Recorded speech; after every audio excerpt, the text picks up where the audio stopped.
ఇక మొదట్లో company board room meeting నడుస్తూ ఉంటుంది. ఇక తాతగారు చైర్‌లో కూర్చొని సీరియస్‌గా ఉంటే పక్కనే ఉన్న టీమ్ మెంబర్స్ అందరూ వెయిటింగ్ చేస్తూ ఉంటారు. కార్తీక్ తలకి గట్టిగా బ్యాండేజ్ ఉంటుంది. ఇంకోవైపు తన చేతికి హ్యాండ్‌గా నుంచి కొంచెం బ్లడ్ వస్తూ ఉంటుంది. ఇక అంతే గట్టిగా దెబ్బలు తగిలాయి. వాడిని చూసి రూమ్‌లో ఉన్న హీరోయిన్ ఇంకా వాళ్ళ అమ్మ అందరూ షాక్ అవుతూ ఉంటారు. కార్తీక్ దగ్గరికి రాగానే ఏ సీనియర్ చైర్మన్ కూర్చొని తన డెస్క్ మీద ఫైల్స్ చేతికిస్తూ అడుగుతూ ఉంటాడు.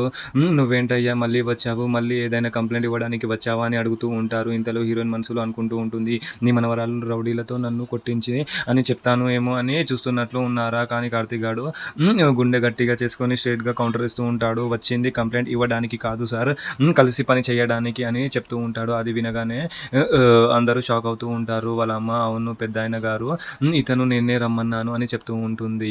హీరోయిన్ ఇలా చెప్తూ ఉంటుంది, నీ దగ్గర అసిస్టెంట్‌గా పని చేయడానికి వచ్చింది అతనే.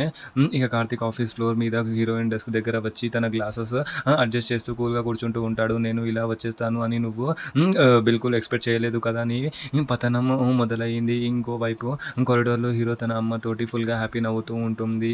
ఈ హీరో బ్రదర్ ఉన్న యాటిట్యూడ్‌కి, చిన్న మరదలుకి ఉన్న వ్యతిరేకమైన భలే సూట్ అయితుంది. వాడే ఈ ఏకాకి సరైన మొగుడు అని చెప్తూ ఉంటుంది. మన నెక్స్ట్ ఎపిసోడ్‌లో ఏం జరగబోతుందో అనేది చూద్దాం. Thank you.